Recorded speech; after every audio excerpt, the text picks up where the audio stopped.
Wow, once again. Karibu tena muda na wakati mwingine katika sehemu ya 3 ya simulizi Nilifanya mapenzi na pacha mwenzangu bila kuelewa. Karibu katika mwendelezo wa sehemu ya 3 ya simulizi hii ya nguvu iliyojaa utamu wa kila namna, tena na kusisimua. Langu jina ni Mr. A Romantic kutoka hapa Simulizi TZ. Tafadhali ndugu msikilizaji, usisahau kusubscribe channel yetu ili uweze kuwa miongoni mwa wanafamilia wa Simulizi TZ, na hapo utakuwa wa kwanza kupata vipindi na simulizi zetu mbalimbali. Hapa ndipo tulipoishia katika sehemu ya 2. Hawakujua kuwa walikuwa wanacheza na hatima yao, hatima ambayo siku moja ingewatikisa hadi msingi wa maisha yao. Sasa tusonge mbele katika mwendelezo huu uliojaa visa, mikasa, mapenzi na uchungu. Giza lilitanda juu ya jiji la Dar es Salaam. Upepo mwanana uliendelea kuvuma taratibu, ukitingisha mapazia meupe yaliyokuwa yakining'inia sebuleni. Chumba cha Kelvin kilikuwa kimya, tena kimya kabisa. Sauti pekee iliyosikika ilikuwa ni zile za mapigo ya mioyo yao yakipigana ndani kwa ndani baada ya tukio la usiku huo. Kelvin alikuwa amelala kifua wazi, mwili wake ukiwa bado na joto la mapenzi mazito walioshiriki pamoja na Ana. Hakuwahi kuhisi kitu kama hicho kabla ya kukutana na Ana.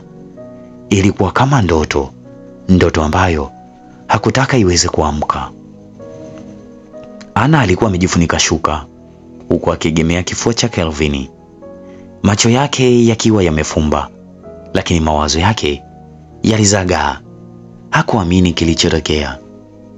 Alijihisi mwenye dhambi, lakini pia hakuwa na majuto yaliyo kamili. Kulikuwa na kitu ndani yake kilichomvuta kwa Kelvin kwa namna isiyoelezeka.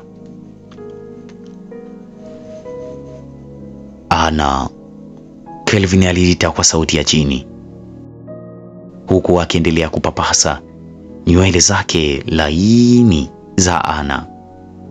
Naam, Ana aliitikia kwa sauti ya utulivu ilionyesha uchovu wa ubazito la mapenzi alilopata. Hii haikuwa makosa, si ndio? Kelvin aliuliza, sauti yake ikiwa na wasiwasi fulani. Ana alikaa kimya kwa muda, kisha akashusha pumzi mzito. Sijui Kelvin, na wala sielewi. Ninachojua ni kitu kimoja tu, ni kwamba nilishindwa kujizuia, na haikuwa rahisi kuweza kujizuia, na sijutie hata kidogo ya kwamba kwa nini imekuwa hivyo. Kelvin alitabasamu, akamvuta Ana karibu na kumbusu kwenye paji la uso wake. Hii ni zaidi ya kile nilichowahi kuhisi kwa mwanamke yeyote. Hakika katika maisha yangu sijawahi kupata raha na utamu katika namna nzuri kama ulionipa. Umeufanya moyo wangu kuwa mpya kifikra na kiakili. Hakika na kuahidi leo nitakupenda daima.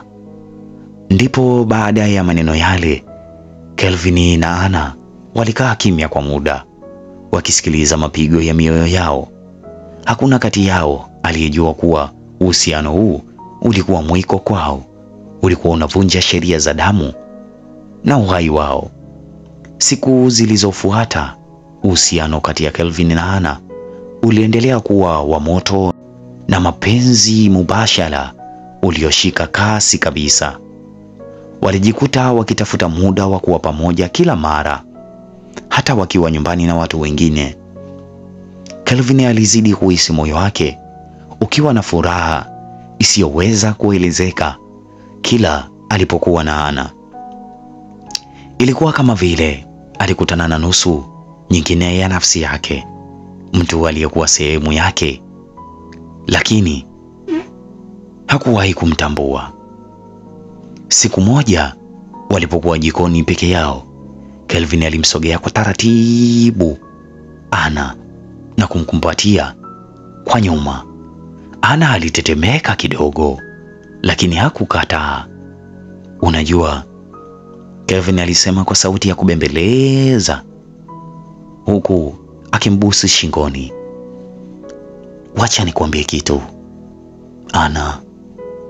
Mapenzi matamu ni wapo nawe mpenzi. Sioni mwingine wa kufanana na wewe. Nitalienzi penzi lako, sitokuacha asilani, kwani sijawahi kumpenda mtu kwa namna kama hii. Hakika umeniteka kipenzi." Ndipo Anna alifunga macho yake na kushusha pumzi nzito tena kwa taratibu. "Kelvin." "Yes baby." "Sijui nikwambie."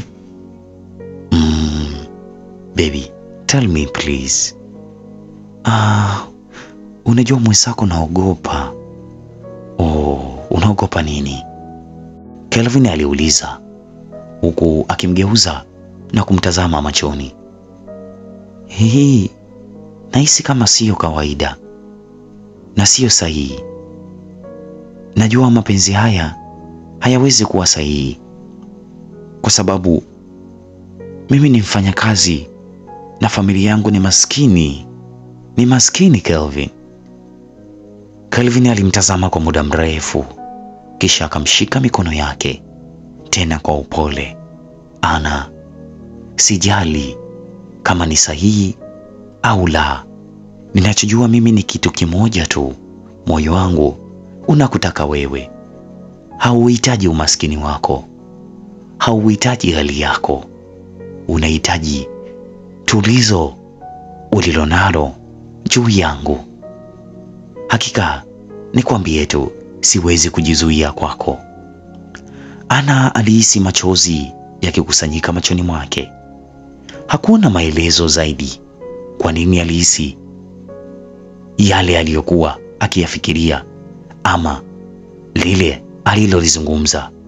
Badala yake alikuwa na uhakika wa jambo moja tu, ya kwamba alimpenda Kelvin kutoka moyoni, tena kwa namna ya pekee kabisa. Basi mama yake na Kelvin alianza kuhisi mabadiliko makubwa. Ndipo alianza kuona jinsi Kelvin alivyokuwa akimwangalia Anna kwa macho yenye maana nzito, jinsi walivyokuwa karibu kupita kawaida. Siku moja mama Kelvin alimuita Anna chumbani kwake kwa mazungumzo ya faragha.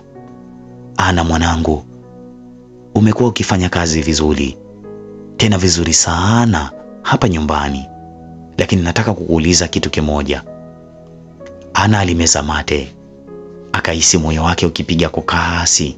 "Ndiyo mama, na nitaweza kukujibu, niulize." Mama Kelvin alimtazama kwa makini. "Wewe na Kelvin, kuna kitu chochote ambacho kinaendelea kati yenu?" Anna alishtuka, uso wake ukionyesha wasiwasi mkubwa. "Mama, hapana. Sisi ni kaka na dada tu na ni marafiki." Mama Kelvin aliendelea kumtazama kwa muda, kisha akashusha pumzi nzito.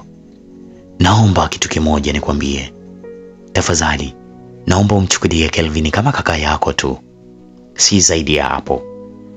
Najua anaweza kuwa mvuto kwa wasichana wengi na hata wewe akakuvutia, lakini nataka uhakikishe utafanya makosa, na usifanye makosa tafadhali ndani ya hii nyumba." Anna alijikuta akitetemeka. Alijua hii lilikuwa onyo la moja kwa moja, lakini angewezaje kujizuia na kuuzuia moyo wake kumpenda Kelvin? Baada ya mazungumzo hayo, alihisi msukumo wa kutaka kuweka mipaka kati yake na Kelvin. Lakini je, angeweza. Hisia zao zilikuwa tayari zimewaka moto. Usiku huo Ana aliamua kulala mapema, akijitahidi kuepuka mazungumzo yoyote na Kelvin. Lakini usiku wa manane mlango wake ulibishwa taratibu. Alipofungua, Kelvin alisimama pale, yani mbele yake, macho yake yakiwa yamejaa hamu na maswali. Kwa nini unanipuuza, Ana? Kwa nini? Kelvin aliuliza kwa sauti nzito.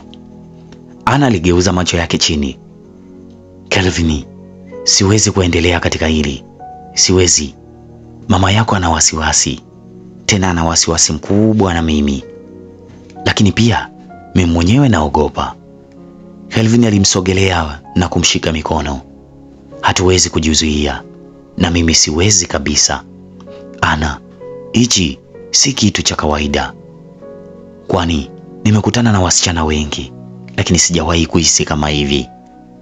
Ana alihisi mapigo ya moyo wake yakienda mbio, tena kwa kasi isiyo ya kawaida. Hakujua afanye nini. Kelvin alimvuta kwa nguvu na kumkumbatia. Usiniache tafadhali, siwezi kuishi bila wewe kwa sasa. Ana alishusha pumzi nzito, macho yake yakiwa yamejaa machozi. Kelvin. Lakini kabla hajamaliza kusema, Kelvin alimnyamazisha kwa busu tamu, busu lililomfuta mawazo na kumchanganya kabisa. Mawazo yote yakatoka. Hisia zilirudi upya. Moto wa mapenzi ukazidi kuwaka kwa kutaka kupeana tamu, ile tamu zaidi ya asali. Ana alijikuta akivurugwa na akijikuta kama mtu aliyepumbazwa na akili pale tu alipomvua bukta Kelvin na kuanza kuitafuna tena vyema ile tamu zaidi ya asali na kuchukua mlungula wa Kelvin bila kujali. Lakini ghafla wakasikia sauti ikiita. Huu ni mwisho wa sehemu hii ya 3 ya simulizi tamu, simulizi Nilifanya Mapenzi na pacha mwenzangu bila kuelewa.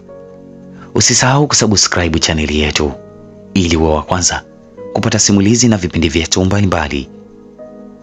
Ana anataka kuonyesha utundu na ufundi, huku Kelvin akiwa haelewi. Ingawa Ana amevurugwa baada ya mama Kelvin kumweleza yale aliyoambiwa. Je, nini kitafata na ni nani aliyekuwa akiitwa? Usikose katika sehemu ya 4. Langu jina ni Mr. A Romantic kutoka hapa Simulizi TZ. Asante na kwaheri.